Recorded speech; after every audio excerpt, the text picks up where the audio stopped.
अनंत देव जी का बहुत बहुत स्वागत करते हुए अवनीश ओवर टू यू, क्योंकि ऐसे बहुत सारे सवाल हैं जिनके जवाब तलाशे जा रहे हैं और उससे बेहतर इंसान अनंत देव जी से कौन होगा जो इस वक्त इस जांच को लेकर बड़ी जानकारी दे सके। जी हाँ, बिल्कुल बिल्कुल। अनंत देव लगातार चाहे ठोकिया, ददुआ, तमाम बड़े बड़े ऑपरेशंस का हिस्सा रहे और एक बार फिर जब तमाम बड़ी चुनौतियां अतीक अहमद के मामले में आई और उमेश पाल हत्याकांड 24 फरवरी को हुआ तो अनंत देव को एक बड़ी जिम्मेदारी दी गई, उनको एसटीएफ के साथ जोड़ा गया और एक बार फिर वो लगातार ऑपरेशंस में दिखाई पड़ रहे हैं। अनंत जी, स्वागत है आपका भारत 24 पर। ये जो पूरा ऑपरेशन रहा, खासतौर पर अगर देखें असद के इनकाउंटर को लेकर के, गुलाम के इनकाउंटर को लेकर के, तो किस तरह की कोशिश थी और कैसे काम? अतीक के वकील के घर के पास बमबाजी हुई है। अवनीश, मुझे आपको रोकना होगा, मैं आपके पास आ रही हूं। ये बड़ी खबर, अतीक के वकील के घर के पास बमबाजी की घटना और इसके साथ ही वकील के घर के पास बम फेंककर युवक भाग गए हैं। अतीक के वकील के घर के पास ये बमबाजी हुई है, घर के बाहर बमबाजी की गई है और वकील विजय मिश्रा के घर के बाहर ये बम फेंका गया है, जिसके बाद इलाका प्रयागराज का कर्नलगंज।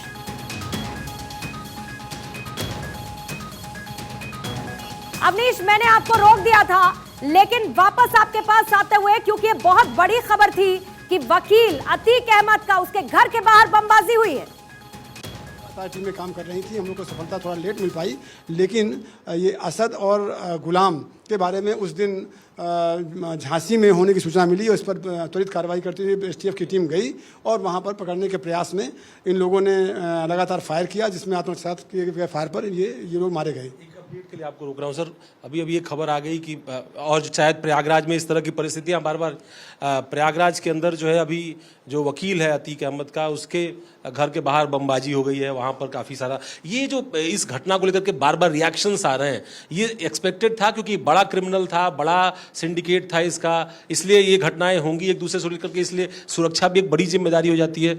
अब निश्चित तौर पर सुरक्षा एक जिम्मेदारी है। देखिए, अतीक अहमद एक 40 वर्ष का लगातार बढ़ता हुआ माफिया देख रहा है और इसका इम्पैक्ट आप लोगों ने सब देखा है। प्रयाग ही नहीं, इसके प्रदेश और देश के विभिन्न ये कोनों तक इसके बड़े लंबे हाथ रहे हैं और बड़ी घटनाएं हुई हैं। बड़े पुलिस वालों की हत्या किया है, हर घटना पर पुलिस वालों पर फायर करके उनकी हत्या करने में ये गैंग आगे रहा है।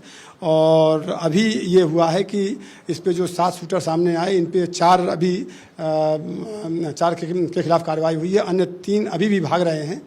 तो मैं समझता हूं कि पुलिस के प्रयास से जो 3 शेष 5-5 लाख रुपए के पुरस्कार घोषित अपराधी हैं, गुड्डू मुस्लिम और शाबिर एंड अरमान, ये भी बहुत जल्दी हम लोग गिरफ्तार करने में कामयाब होंगे। शाइस्ता परवीन को भी कानून के दायरे में लाया जाएगा और भी जो इसमें षड्यंत्र करने की भूमिका में रहे हैं, संरक्षण देने की भूमिका में रहे हैं, विभिन्न प्रकार से इस गैंग को जो सपोर्ट किए हैं, उनके बारे में भी साक्ष्य संकलन प्रयाग टीम कर रही है और हम लोग साथ में लगे हुए हैं और उनको हम लोग बहुत जल्दी कानून के दायरे में लाएंगे। गुड्डू मुस्लिम को लेकर के बड़ी बातें हो रही हैं कि बहुत शातिर अपराधी है, जिन गैंग के साथ रहा उस गैंग को बड़ा आगे तक लेके गया। अतीक अहमद के जब साथ आया और अब जब इस पूरे मामले में उसकी तलाश कर रहे हैं आप, तो कभी कर्नाटक में मिलता है, कभी नासिक में मिलता है, कभी मेरठ में मिलता है, आप लोगों के हाथ आते आते भी रह गया था? हाँ जी, हाँ, वो लगातार हम लोग की टीम में काम कर रही थी। मेरठ और झांसी में 2 जगह एक नैरो स्केप रहा इसका और ये उस समय भागने में सफल रहा था। और ये असद और ये गुलाम भी दिल्ली से एक नैरो मिस हुआ था। तो ये होता रहता है, हम लोग के प्रयास केवल वही दिखते हैं आपको, परिणाम जिनमें परिणाम मिलता है, जिनमें गिरफ्तारियां होती हैं, जिनमें ये इनकाउंटर होते हैं। और बाकी अन्य जो हमारे प्रयास हैं वो अनसीन रह जाते हैं, वो नींव के पत्थर जैसे होते हैं। लेकिन उसके पीछे मैं यही कहूँगा कि 90% प्रयास हमारी टीमों का रहता है, जो प्रयास के स्तर पर ही रहते हैं। रात दिन इसमें घटना के पश्चात से एसटीएफ की सभी टीमें काम कर रही थी। सफलता थोड़ा लेट मिली, 1.5 महीने बाद मिली।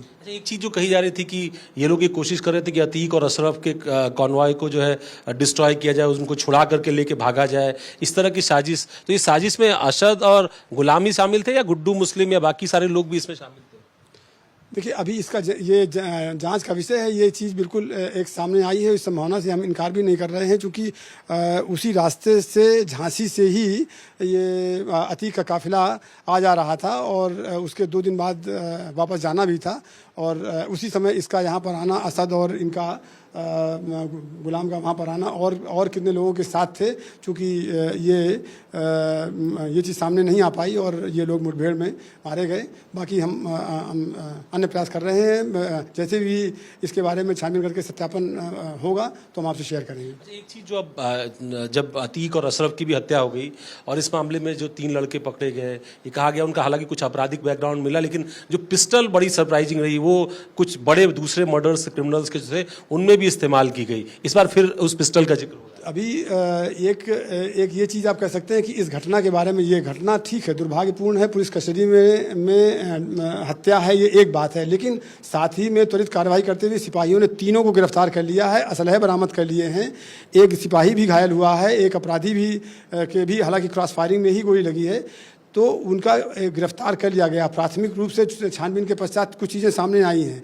अभी पुलिस रिमांड पर लेकर के जितने भी पहलू आपके हैं, चाहे वो शस्त्रों के आने के हों, चाहे ये जो छोटे अपराधी हैं और बड़ी घटना करने का जो इनका मोटिव था, वो मोटिव कितना पाक साफ है, या इसके पीछे कोई और बड़े गैंग्स हैं या बड़े आदमी हैं या अतीक से जो वेस्टेड इंटरेस्ट वाले लोग हैं वो इसमें सामने हैं, ये सब पर छानबीन की जाएगी और बहुत जल्दी इस पर। ये लॉरेंस बिश्नोई, राठी, इस तरह के नाम, ये प्राथमिक तौर पर जो ये शूटर्स हैं उनमें से एक ने ये चीज़ बताई है कि वो लॉरेंस से मोटिवेटेड था, प्रभावित था, और वो ऐसे प्रभावित था कि ये लॉरेंस ने जो मूसे वाले की हत्या किया उसके बाद से उसका जो इम्पैक्ट दिख रहा है, वो सलमान खान के लिए धमकी दिया तो उससे उनकी वसूली बढ़ेगी। तो इनका भी ये सोच था कि हम अगर इनकी हत्या इस टाइप से कर देंगे तो हम भी बड़े अपराधी हो जाएंगे। और हम भी जो बार बार चिट्ठी का जिक्र हो रहा है कि अतीक की तरफ से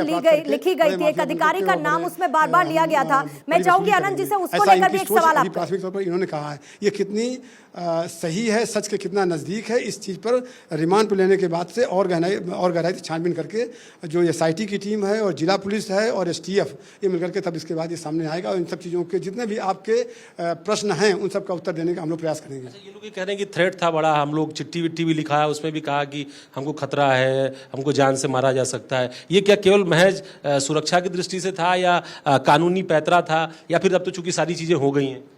अब देखिए, माफिया है, माफिया एक्टिविटी, वही मैं कह रहा हूँ कि माफिया एक्टिविटी, माफिया और आम क्रिमिनल में बड़ा अंतर होता है।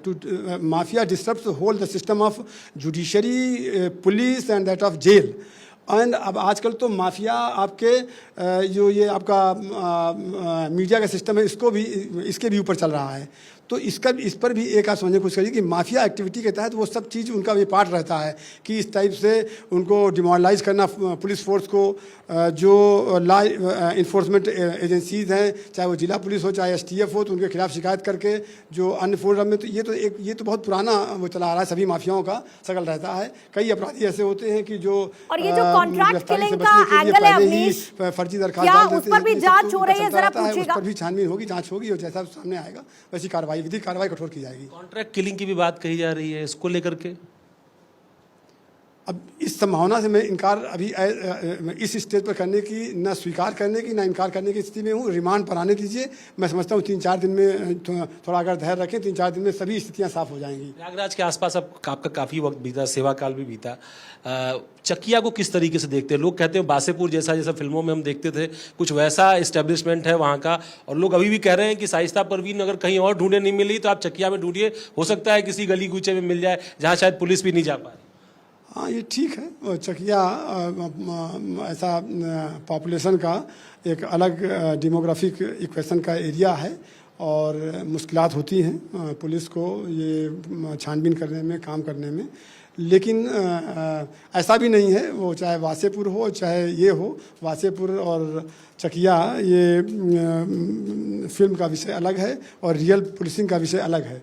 तो हम लोग को पुलिसिंग ज़मीन पे करनी होती है और कोई ऐसी उत्तर प्रदेश में फ़िलहाल किसी भी कोने में ऐसी कोई दिक्कत सामने नहीं आती जिस पर कि कोई हम कानून को इन्फोर्स करने में पीछे रहें या उसमें कमतर कार्रवाई करें। आखिरी सवाल है, जो अपराधी बचे हुए हैं या शाइस्ता परवीन, इनको गिरफ्तार करने के लिए कितना आश्वस्त है कि बहुत जल्द आप लोग गिरफ्तार कर लें?